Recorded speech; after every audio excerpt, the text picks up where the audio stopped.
Assalamualaikum warahmatullahi wabarakatuh dan selamat sejahtera pada semua pelajar-pelajar yang cikgu kasihi sekalian. Okey, alhamdulillah kita dah selesai bercuti selama 2 minggu ya. Tapi malangnya kita masih lagi tak dapat masuk ke sekolah ya. Disebabkan COVID-19. So awak dah berehat cukup lama ya. Dah berehat cukup lama. And then awak berehat lagi sebenarnya. Walaupun awak mengikuti PDPR ya, sebahagian daripada awak, dan ada juga yang cikgu rasa tak masuk pun kelas PDPR ni. Tapi awak masih lagi dalam mood di rumah lah ya. Awak tak datang ke sekolah, jadi mood untuk belajar tu mungkin tak dapat ataupun mungkin akan jadi kurang lah ya. So cikgu harap lah walaupun kita jauh ya, walaupun awak hanya mengikuti kelas secara online ya, tapi cikgu amat berharap awak study betul-betul ya, awak buat latihan yang cikgu bagi ya, dan dengar nota-nota ataupun penerangan-penerangan daripada cikgu. So insya-Allah ya, awak boleh ikut kelas kita ni. Bila kita masuk ataupun kita dapat peluang untuk kembali ke sekolah balik, kita tak adalah orang cakap nak ulang balik apa yang kita dah belajar semasa kita buat kelas secara PDPR ni. Okey.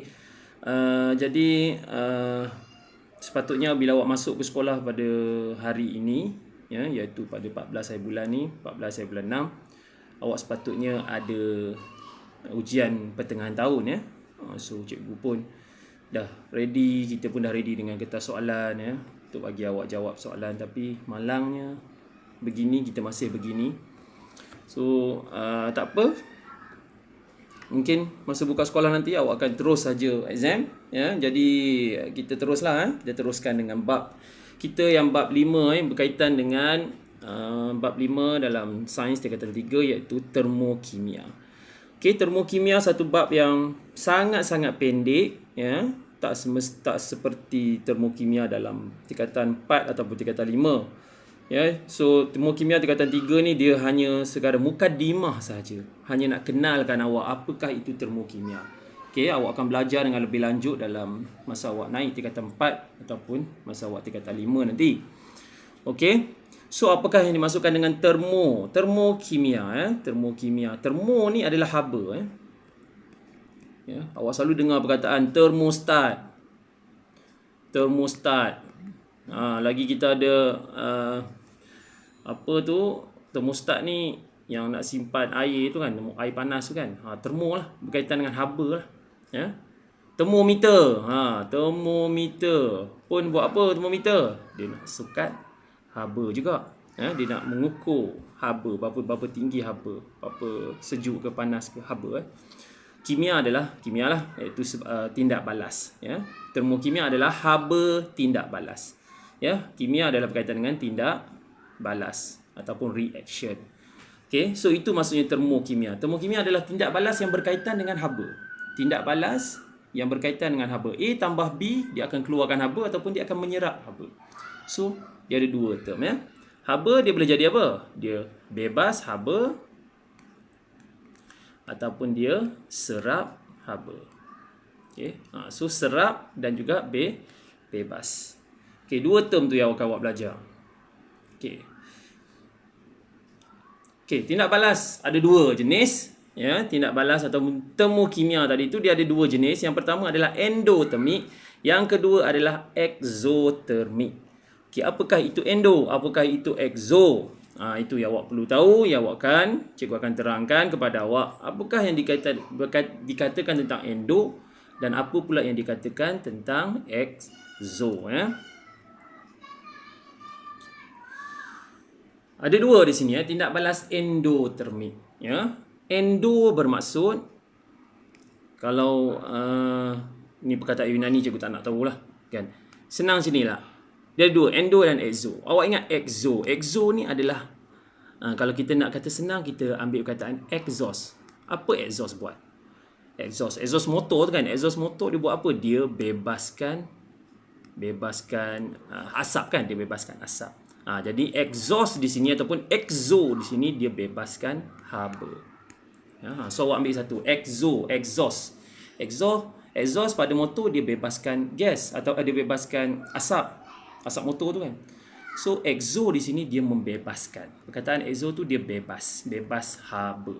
Ya, sebab kita berkaitan dengan termokimia, berkaitan dengan haba, jadi dia membebaskan haba.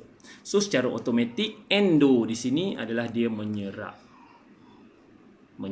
haba, tindak balas yang menyerap haba. Endotermi adalah tindak balas yang menyerap haba, manakala exotermi adalah tindak balas yang membebaskan haba. Okey. So membebaskan haba daripada mana? Ya. Contoh di sebelah ni ya, gambar exo. Tindak balas berlaku dalam air ya. Tindak balas berlaku dalam air, jadi dia akan bebaskan haba ke persekitaran dia. Ya. Dalam air, jadi daripada air tu ya, contoh cikgu buat beginilah ya. Okey. So molekul A, molekul B, molekul dalam ni ada molekul.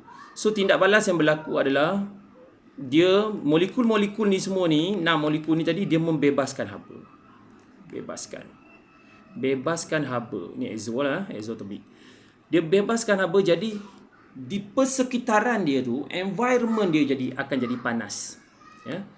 Persekitaran dia akan jadi panas. Air itu akan jadi panas. Bila molekul-molekul dalam air itu ataupun molekul-molekul dalam kita kata bahan kimia itu dia membebaskan haba, jadi keseluruhan ni akan jadi panas. Persekitaran akan jadi panas. Ya. Jadi apa yang exo tu buat? Exothermic dia membebaskan haba dan pada masa yang sama suhu persekitaran akan meningkat. Ataupun kalau dalam ni suhu bahan tu akan meningkat. Atau kalau kita ada air, suhu larutan air akan meningkat. Itu adalah exothermic ya. Exothermic apa? Bebas haba, suhu meningkat. Endo pula buat apa? Endo dia menyerap haba. Ya. So, endo tadi bersekitaran kita ni, kita punya persekitaran tadi dia akan serap haba. Serap. Molekul-molekul tu akan menyerap haba. Bila dia menyerap haba, jadi persekitaran akan jadi sejuk. Ya, persekitaran akan jadi sejuk. Jadi suhu akan menurun. Okey. So itu maksudnya di situ. Bermaksud apa? Suhu akan menurun. Jadi endotermik pula adalah tindak balas dia menyerap haba dari persekitaran. Menyerap haba dari persekitaran. Exo tadi membebaskan haba ke persekitaran. Ke persekitaran. Endotermik buat apa? Dia menyerap haba dari persekitaran dan menyebabkan suhu persekitaran akan menurun. Okey. Ni kalau awak nak baca ni bolehlah. Awalan exo asal dari perkataan Yunani bermaksud luar. Manakala akhiran termik berasal dari perkataan Yunani bermaksud haba. Termik itu haba lah. Exotermik haba luar dia katakan. Endo dalam. Termik maksudnya di sini endotermik adalah haba dalam, haba bahagian dalam kan. Okey, tindak balas exotermik. Haba dibebaskan ke persekitaran menyebabkan suhu meningkat. Okey, ini cikgu dah terangkan tadi. Endo pula sama juga ya, tindak balas endotermik, haba diserap dari persekitaran menyebabkan suhu menurun. Okey. Okey, ini contoh. Kita terus tengok kepada contoh. Apa itu contoh? Ni adalah contoh tindak balas exothermic. Okey. So apa yang berlaku di sini, ini kita buat pembakaran ya. Semua benda yang melibatkan pembakaran adalah tindak balas exothermic. Awak bakar apa sekalipun, semua adalah tindak balas exothermic. Bila awak rasa kita kata persekitaran kita menjadi panas ya, awak rasa haba di sekeliling awak ni jadi panas, bilik awak jadi panas, masa itu adalah tindak balas exothermic. Ya, bahan-bahan ataupun molekul-molekul di sekitar kita tu dia membebaskan haba. Okey, tindak balas peneutralan, asid tambah base masuk dua-dua, dia akan jadi panas. Kita punya larutan ni akan jadi panas, suhu larutan tu akan meningkat. Ini adalah tindak balas exothermic juga. Ya, asalkan benda tu menjadi panas, dia membebaskan haba. Letusan gunung berapi, apa sajalah yang melibatkan jantung kita, yang melibatkan kita punya persekitaran menjadi panas, sekitar kita menjadi panas, itu adalah exothermic. Okey, seterusnya bahagian yang ni dia tunjuk gambar jantung kan. Dia tunjuk gambar kita punya peparu kita. Ni peparu kita kan. So peparu membebaskan apa? Membebaskan kita punya karbon dioksida dan juga uap air. Ya. So dalam peparu juga dia berlaku proses exothermic. Ya. Proses dia membebaskan haba. Ya. Proses membebaskan haba. Okey, letupan bom, respirasi. Ini proses respirasi pernafasan lah. Proses pernafasan. Peneutralan asid dan alkali. Okey, ini contoh-contoh tindak balas endortermik.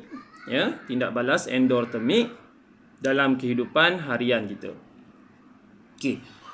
So, yang pertama sekali, ni gambar yang pertama ni, cikgu kena tengok apa gambar dia. Ya. Fotosintesis. Okey, fotosintesis. Ya. Senang je nak tengok. Kalau awak pergi kawasan kampung, kawasan kampung yang banyak pokok, awak akan rasa kawasan tu sejuk. Ya, awak akan rasa kawasan tu sejuk. Dia berbeza dengan kawasan bandar yang tak banyak pokok kan. Sebab apa kawasan kampung dengan banyak pokok tu sejuk? Sebabnya dia melakukan proses fotosintesis. Di mana haba daripada persekitaran ataupun haba daripada cahaya matahari itu dia akan serap. Jadi awak tak rasa panas pada kawasan itu. Ya. Dia akan menyerap haba daripada persekitaran. Awak boleh rasa perbezaan bila awak duduk di kawasan kampung dengan kawasan bandar. Ya, bila kawasan tu banyak pokok, dia melakukan proses fotosintesis. Jadi kawasan itu, persekitaran itu akan sejuk. Sebab persekitaran itu menyerap haba ataupun proses fotosintesis tadi tu dia menyerap haba. Ya, dia akan menyebabkan suhu kawasan itu menurun. Okey, membuat kek. Membuat kek macam mana ni cikgu?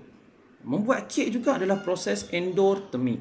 Di mana dia menyerap haba daripada persekitaran dia untuk membuatkan kek tu masak. Ya. So kek tadi tu tak masak kan? So apa yang dia perlu buat? Sebabkan kita guna api kan. Kita guna api, awak tak rasalah kawasan sekitar tu dia panas. Dia sejuk sebabkan awak menggunakan haba kan. So sebenarnya haba itu daripada api yang kita provide tu dia akan diserap masuk ke dalam kita punya kek. Kek tu akan menyerap haba tu supaya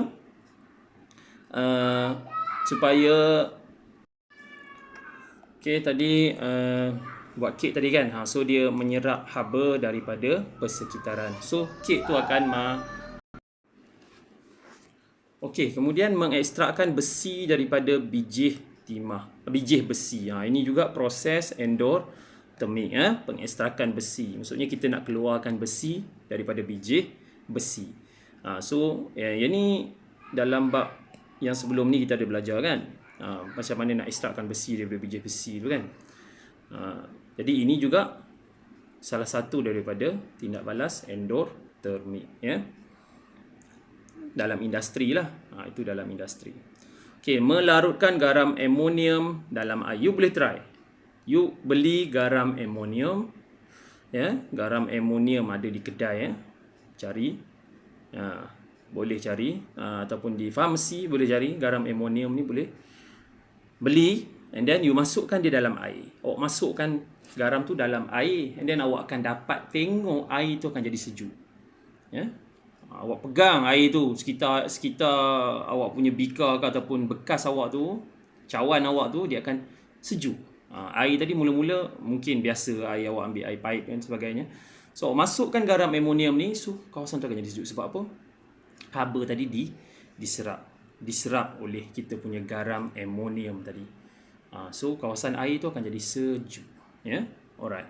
So itu adalah tindak balas endortermik. Ni contoh pek panas segera. Ni ada jual. Instant pek panas. Pek panas apa digunakan? Kenapa nak digunakan pek panas ni?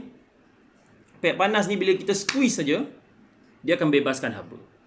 Ya, dia akan bebaskan haba. Dia biasa untuk injury kan. Siapa yang ada injury, dia akan pecahkan. Dia ada dua bahagian. Tengah ni, sebelah sini air, sebelah sini adalah bahan dia. Bahan yang kita nak gabungkan tu. Sama ada magnesium chloride, tak silap cikgu. Kalau di sini dia guna, cikgu tak pasti. Dia sama ada boleh magnesium chlorida ataupun satu lagi tak ingat. Ya, magnesium chlorida kita tambahkan dengan air. So awak akan dapat larutan magnesium chloride yang yang orang cakap dia akan membebaskan haba, dia akan panas. Ini pek panas ni, pek exothermic lah, tindak balik exothermic. Haba yang dibebaskan oleh pek panas segera ini dapat melegakan kekejangan otot dan menambah saiz lumen di dalam kapilari darah supaya kadar peredaran darah yang melaluinya meningkat. Okay, so dia akan kembangkan saiz kita punya darah tu. So dia akan besar sikit, so darah mengalir dengan lebih laju lah. Kalau awak ada kejang otot kan, krem kaki kan, awak boleh guna pek panas. Jangan krem kaki awak rasa keras je kan, awak pergi letak pula pek sejuk, lagilah dia krem dia. Jangan kalau sejuk, kalau kejang kaki, ataupun kaki awak jadi kejang tak boleh bergerak kan, so awak kena letak pek panas supaya dia punya kapilara darah tu jangan kendur, dia akan jadi dikembang lah, dikembang. Okay, ni pula pek sejuk. Pek sejuk kita guna tadi juga amonium, garam amonium. Sebelah-sebelah juga letak, sebelah sini air, sebelah sini garam amonium. Macam mana nak bagi dia bercampur? Kita pecahkan dalam tu. Pecahkan dua tu, tekan kuat-kuat, squeeze together, tekan, and then dua-dua dalam tu, bahagian tu dia akan pecah, dia akan bercampur, and then dia akan sejuk. Bila pek sejuk ni biasanya untuk digunakan untuk bengkak kaki kan, kita bengkak ke, kita ada injury yang bengkak luka lah, menyingkirkan haba, keradangan tisu, mengurangkan saiz lumen dalam kapilari darah supaya peredaran darah yang melaluinya menurun dan membantu menghentikan pendarahan. Kalau kita ada luka-luka kan yang ni, so kita letakkan dengan pek sejuk. Pek sejuk ni biasa kalau awak terkehil, kaki awak bengkak, kena letak pek sejuk lah. Awak biasa letak ais kan, pek sejuk tak guna, kita guna ais seperti ais tu kita guna pun boleh juga. Okay, so that's okay, itu sahaja itu sahaja untuk kelas kita pada hari ini. Jadi untuk latihan awak untuk bab ni, cikgu ambil saja daripada buku modul awak, daripada buku kerja awak buat saja muka surat berapa muka surat 35, 36, 37, 35 dengan 36. Cukuplah dua muka surat saja. Nanti untuk kelas akan datang cikgu akan tambah lagi latihan. Okey. So itu saja untuk hari ini. Terima kasih sebab bersama dengan cikgu. So cikgu harap awak mengikuti kelas cikgu ni supaya habis selesai untuk bab 5. So habis lah, bab 5 selesai. Nanti kita akan masuk ke bab 6. Okay. So itu saja. Terima kasih. Assalamualaikum dan jumpa lagi.